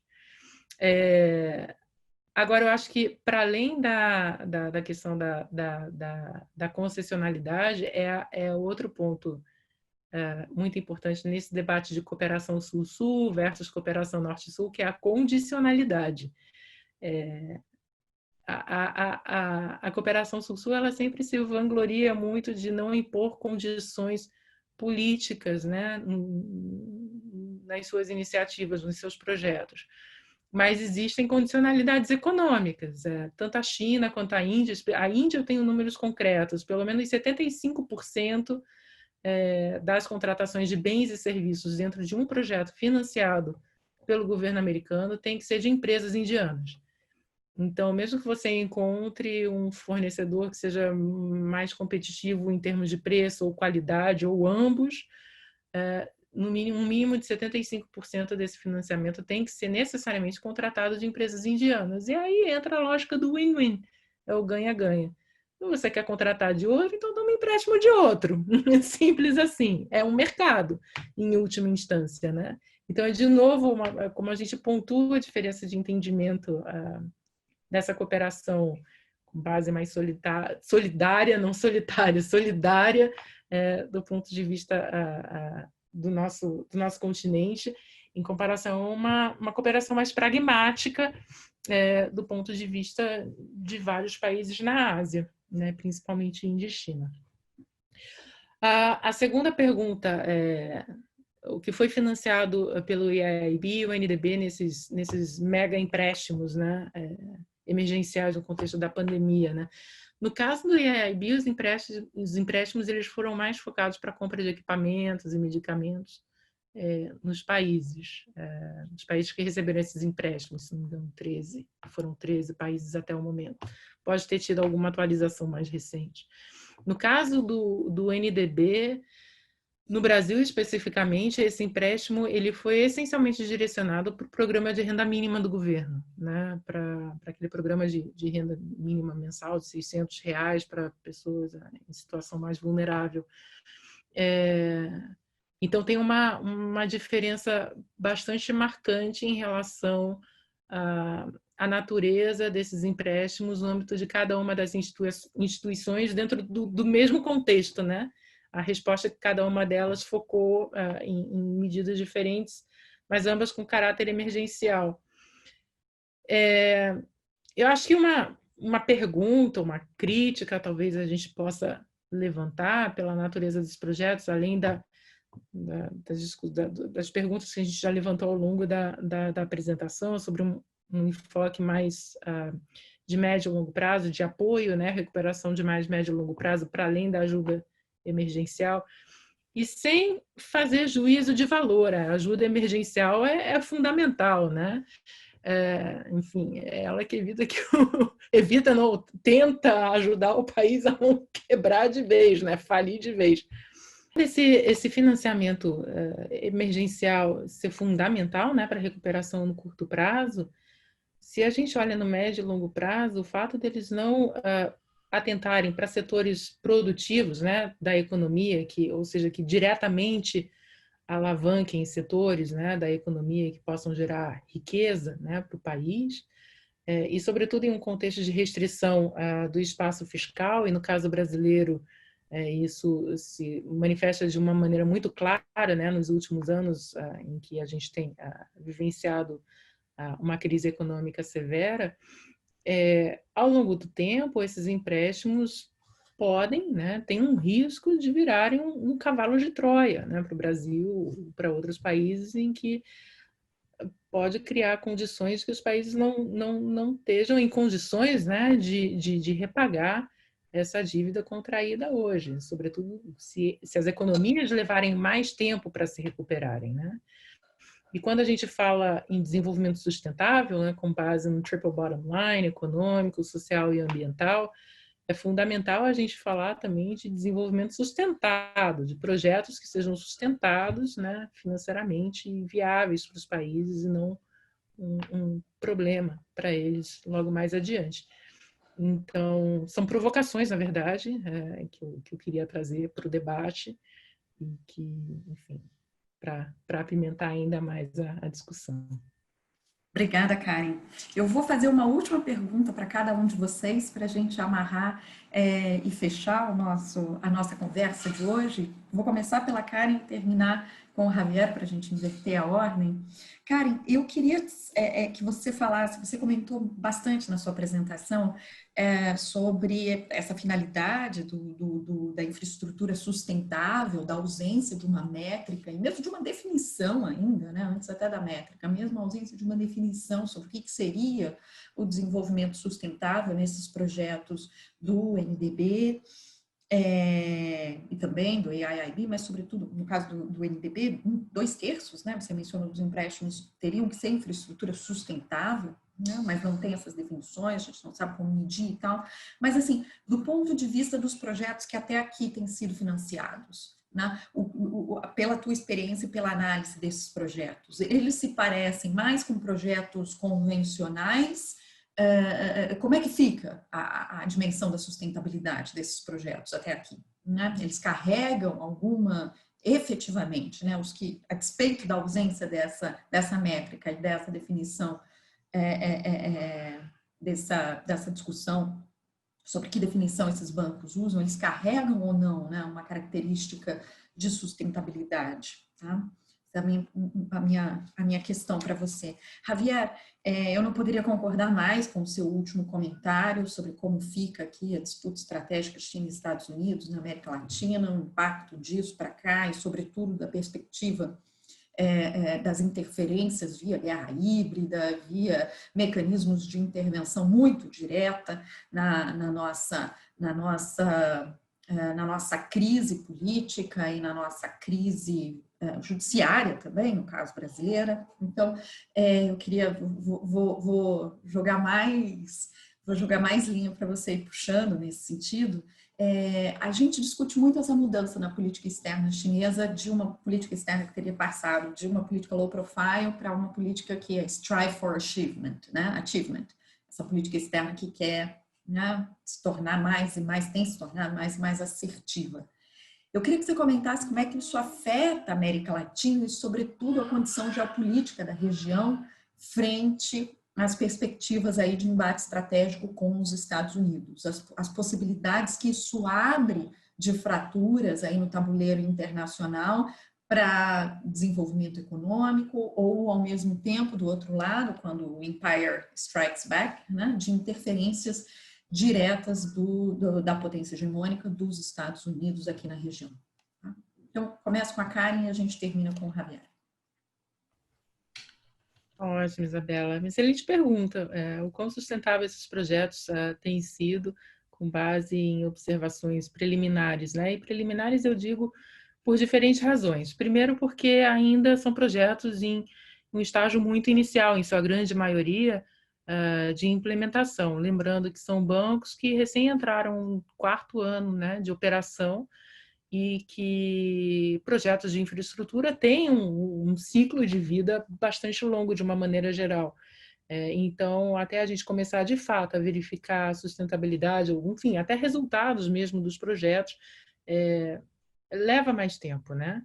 Eu posso comentar um pouco mais a fundo o que a gente tem visto no caso dos projetos do NDB, porque é uma das pesquisas que eu estou conduzindo no momento, é a segunda etapa dessa pesquisa que eu mencionei, que foi começada em 2017, para entender como que o NDB tem abordado, né, o tema da sustentabilidade e definição e métricas, né, de desenvolvimento de infraestrutura sustentável, e que nessa primeira etapa, então, a gente ofereceu um working definition, né, para infraestrutura sustentável e um framework mais geral para a gente começar a pensar como medir a sustentabilidade desses projetos. Na segunda etapa, e sempre com base na ideia de transformação, né? E além do modelo de salvaguardas, de evitar, mitigar, compensar efeitos negativos e pensar no efeito positivo adicional que esses projetos podem trazer para o desenvolvimento dos países. Nessa segunda etapa, a gente está testando esse framework em projetos do banco, né? A gente está olhando especificamente um projeto de gestão de recursos hídricos e saneamento na Índia, no Rajastão, e um projeto de energia eólica no Brasil, no Nordeste do Brasil, né? Que inclusive foi o primeiro financiamento do NDB para o Brasil em parceria com o BNDES. Dessa experiência que também ainda está em estágios iniciais, em suspenso, na verdade, em função à pandemia, né? A gente chegou a conduzir a primeira rodada de pesquisa de campo, mas não conseguiu avançar na segunda rodada porque chegou a pandemia e ninguém é louco de mandar equipe para fazer pesquisa de campo, né? Em países que estão sofrendo bastante com a pandemia. Mas dessa experiência, o que eu posso relatar, já como resultados preliminares, assim, uma primeira dificuldade é a de conseguir informações dos projetos, né? Da instituição e dos governos. A instituição, que eu digo, o próprio uso, a opção pelo uso dos sistemas nacionais acaba levando o NDB, especificamente, a consultar os países, né, na hora de oferecer esses documentos a pessoas interessadas, né, organizações da sociedade civil, acadêmicos e por aí vai. E esse processo, enfim, necessariamente envolve o tempo e as burocracias de cada um dos países, né? No Brasil, a gente ainda tem uma lei de acesso à informação. A Índia também tem uma lei de acesso à informação, mas que funciona de uma maneira diferente do Brasil, que seria uma outra forma de se conseguir essas informações, né? Que não por meio do banco, mas diretamente por meio dos sistemas nacionais implementados, usados pelos países. Mas essa é uma primeira dificuldade, conseguir esses documentos básicos, né, para a gente entender os projetos, né, documentos de projeto, avaliações de impacto ambiental, matriz de resultados e por aí vai. O que a primeira rodada de estudos de campo mostrou para a gente, tanto na Índia quanto no Brasil, é que de fato existe uma ligação bastante positiva com sustentabilidade. A gente ainda não pode falar de resultados nem impactos, porque são projetos em implementação, mas na sua concepção e implementação, com dificuldades, enfim, com algumas questões importantes, né? De uma forma geral, eles têm sim contribuído para um desenvolvimento sustentável nas regiões em que eles são executados, né? Tanto na energia eólica quanto recursos hídricos na Índia, no Brasil e na Índia, respectivamente. Mas, como eu falei, existem algumas questões na implementação desses projetos que vão contra, né, o entendimento de desenvolvimento sustentável, como, por exemplo, muitas vezes a ausência de consultas a comunidades locais, né, o entendimento mais detalhado das realidades locais, ou como esses projetos podem alavancar certas dinâmicas positivas, mas também negativas, né, nas comunidades em que eles são executados. Uma outra forma de você pensar a sustentabilidade, para além do projeto, né, em que medida a sustentabilidade ela tem tem tido maior ou menor preponderância à medida em que a carteira dessas instituições também vai mudando ao longo do tempo, né? Por exemplo, na primeira rodada de projetos aprovados, o NDB focou quase que exclusivamente em projetos de energia renovável nos 5 países, e que, enfim, são projetos tipicamente de infraestrutura sustentável, sem muita discussão, né?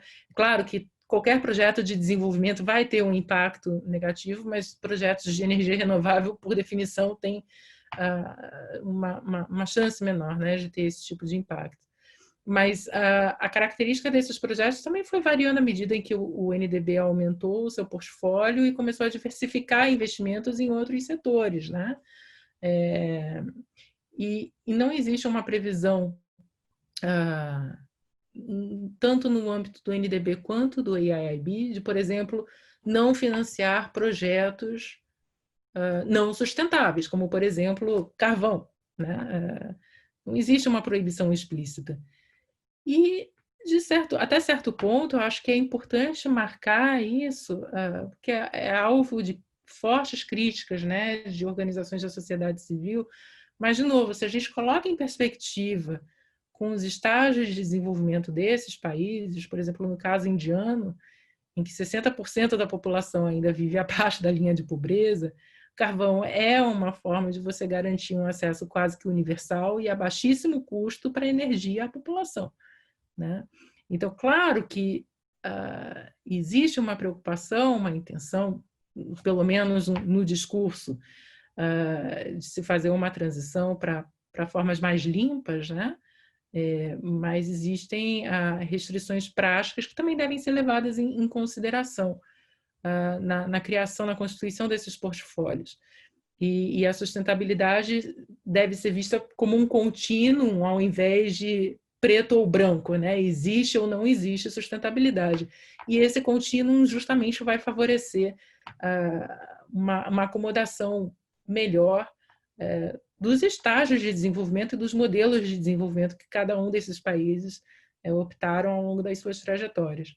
Acho que o grande pulo do gato, para não me estender muito mais, nesse contínuo, como que as instituições, como bancos, como o EAEB e o NDB, se de fato eles querem aportar inovações para a arquitetura financeira global, para o desenvolvimento, que incentivos que eles podem dar aos tomadores de empréstimo para que esses países, então, apresentem projetos que estejam mais em linha com o conceito e entendimento de sustentabilidade, né? Como, por exemplo, prazos mais longos para pagamento ou taxas de juros mais baixas. No Brasil, bancos privados estão fazendo isso. Santander começou recentemente a atuar nesse sentido por meio de incentivos. E os bancos de desenvolvimento que tinham que estar dando exemplos de liderança, né? Por definição, né? Então, fica outra provocação aqui para o debate. Obrigada, Karen. Quando vocês tiverem o resultado das pesquisas de vocês consolidadas, vou querer te convidar mais uma vez para vir apresentar para a gente. Javier, no mundo por favor. pós-pandemia. Pós-pandemia.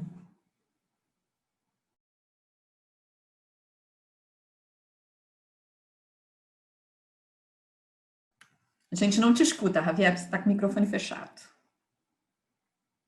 Perdão. A questão da política externa chinesa mais assertiva é um fato, inclusive, é motivo de debates antes da pandemia, né? Sobre se a China descartou a linha de Deng Xiaoping, né? de ocultar as capacidades, perfil baixo, para outra mais assertiva. Isso é motivo de debate dentro da China. Alguns falam que mudou totalmente, outros falam que incorpora, mas não muda os princípios da política externa chinesa. Qual é o impacto aqui na região? Foi bem claro, e eu acho que se apresentam bem claro com as políticas cada vez mais agressivas de Donald Trump, né?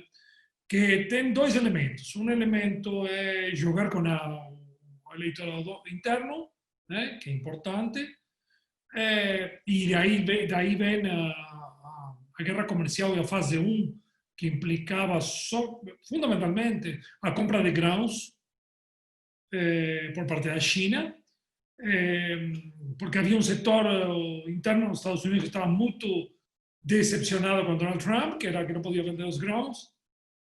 Já está fazendo isso a China, inclusive. E o impacto, e a questão política e econômica na região, tá? Tem muito a ver com o dilema quais condições nós temos como região e cada país de ter alguma política de desenvolvimento autônomo. E isso não tem, esse desafio não é só externo. Esse desafio está ligado às nossas elites também, né, e à nossa trajetória de desenvolvimento e trajetória política, né? Porque quando eu falo crise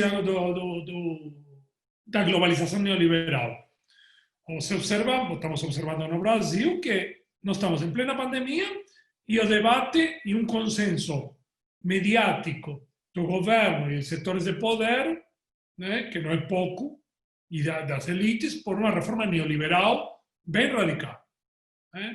Ajuste, privatização, etc, etc. Quando a China faz todo o contrário internamente, a Europa está indo para outro caminho. Se vocês estão acompanhando a última, um fato inédito, né, do acordo da União Europeia em relação à ajuda à pandemia, né, de empréstimos para os países membros. Então, parece que a parte residual do neoliberalismo está ficando para alguns países que, em alguns casos, reagiram. Aí tem o caso da Argentina, né, que depois do fracasso total das políticas de Macri. Fracasso me falo não porque eu não gosto de Macri, também não gosto, mas o ponto é o seguinte: fracasso em todos os números que você queira avaliar a economia argentina, né? Desinflação, dívida, produção industrial, tudo fracasso. Logicamente que há um grupo que se enriqueceu muito, tá?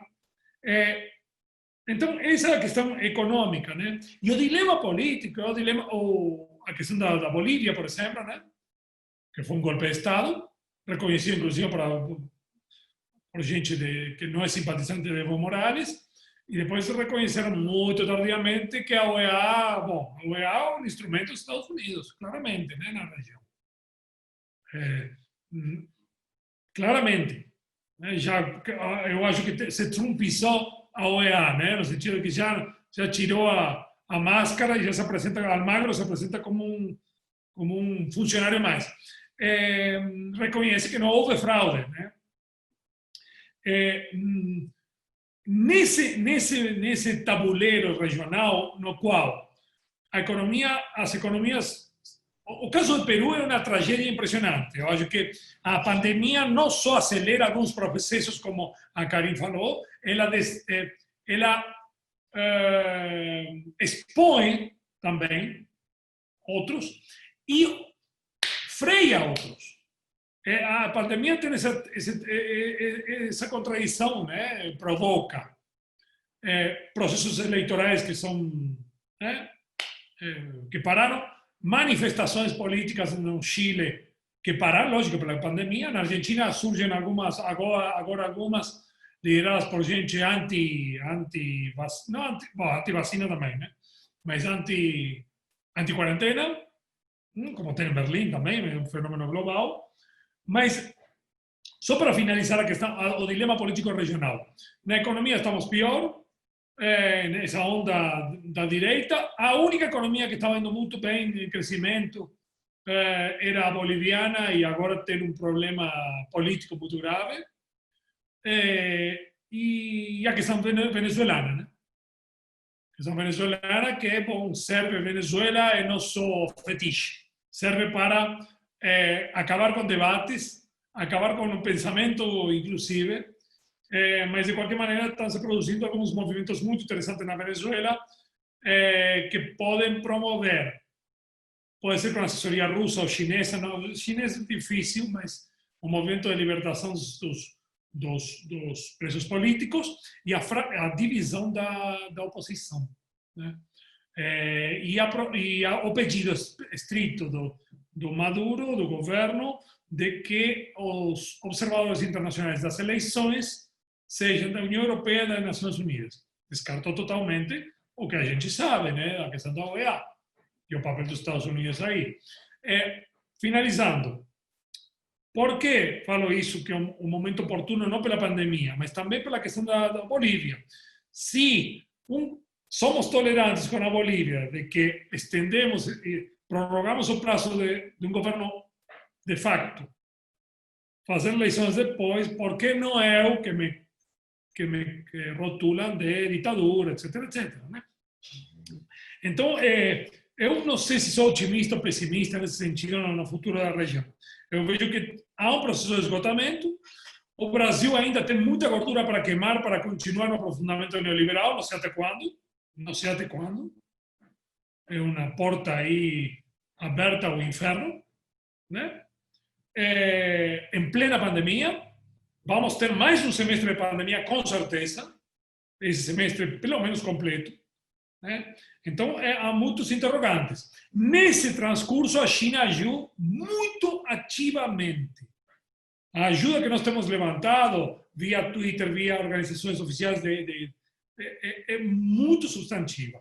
Também teve os Estados Unidos, que foi em dinheiro, mas foi muito menor, e em cloroquina, que sabemos que daria cloroquina, inclusive para a Argentina, para o Brasil, para outros, para alguns países da América Central.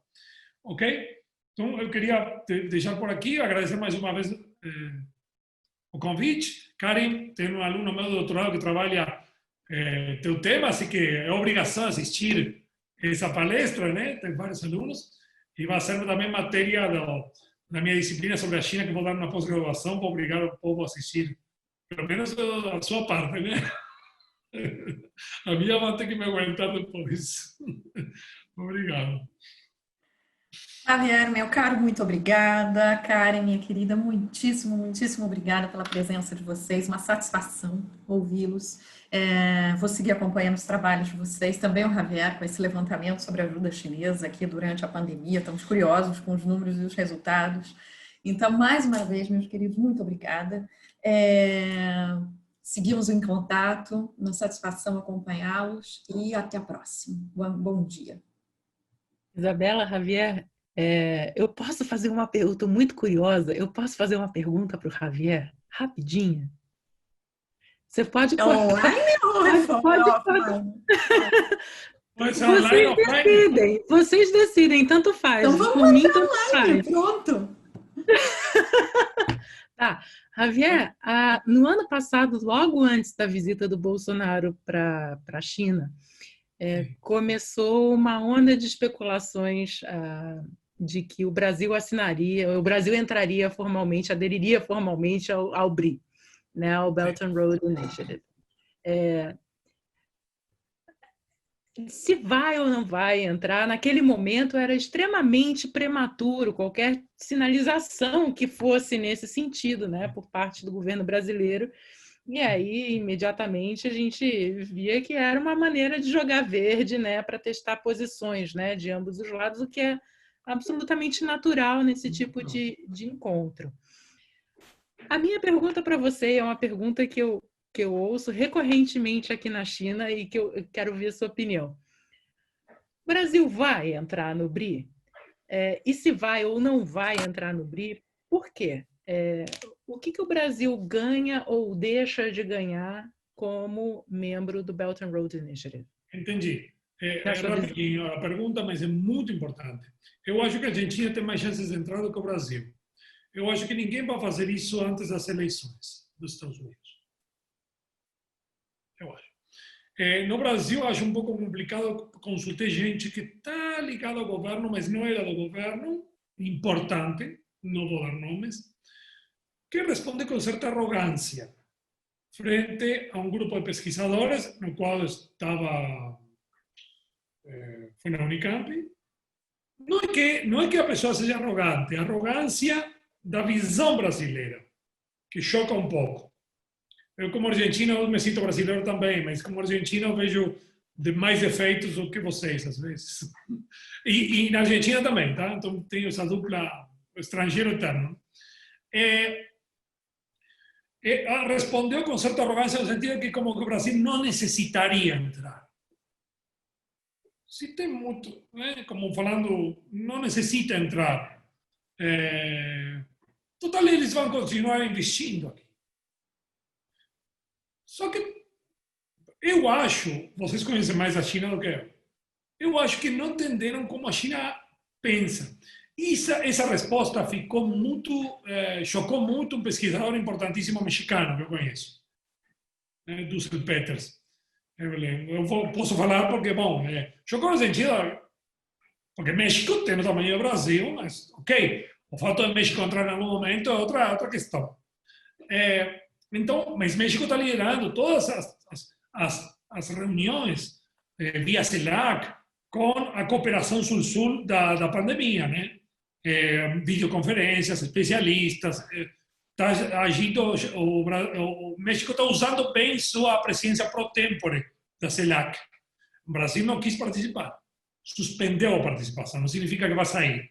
Eu acho que quando tiver a reunião ministerial China-CELAC, a terceira, porque a cada 3 anos, igual que a africana, né, a FOCAC, eu acho que vai voltar. Né? Se fosse outro governo, eu te falaria voltar. Eu não sei se Bolsonaro vai continuar. Se fosse, vamos supor, Mourão voltar. Não porque o Mourão seja um Deng Xiaoping, longe, mas tem um certo pragmatismo, não tem esse compromisso com os Trump, né? E não joga a questão externa para ocultar os problemas domésticos, né? Então, eu acho que tem um elemento mais pragmático nessa ala. Então, não sei. Se você fala como apostar, eu apostaria que a Argentina entraria antes. Mas eu acho que nenhum dos dois vai mover uma peça antes das eleições dos Estados Unidos. Tá? Eu acho que não nesse sentido. A Argentina, só para terminar, a Argentina, ontem, o Senado aprovou o ingresso ao Banco Asiático de Investimentos em Infraestrutura. Por unanimidade. Tá? 96 votos a 0. Isso indica por quê? Porque as relações na época de Macri foram muito boas com a China. Começaram mal por uma questão dos investimentos que ficaram parados, mas depois, porque quando Macri foi prefeito de Buenos Aires, também tinha muita relação com a China. Aí tem negócios, o pai, negócios familiares. Mas há uma constante, nesse caso na Argentina, dessa relação com a China que eu vejo mais consistente. No Brasil, eu acho que o único empecilho é a turma governante agora, né? Que é um grupo ligado ao Bolsonaro, à família, e um grupo mais reduzido ligado a Steve Bannon, e essa coisa que não sei se tem muito futuro, não.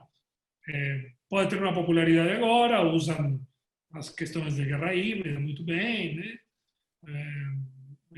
E logicamente que é funcional ao Trump. Estados Unidos, nesse sentido, é muito pragmático. Quando você já não é funcional a mim, descarta. Assim que não sei o que pode acontecer depois, né? Essa é a minha opinião, tá? É mais uma opinião porque não sei o que vai acontecer no futuro, né? Não sou futurólogo. A gente pode continuar conversando em outros momentos. Tendo a seguir, Javier, também. Do ponto de vista, enquanto Bolsonaro estiver no poder, a chance de entrada é muito pequena, é muito remota. É muito pequena. Mas, meus caros, minhas caras, agora terminamos de verdade. Muito obrigada. Um abraço a vocês.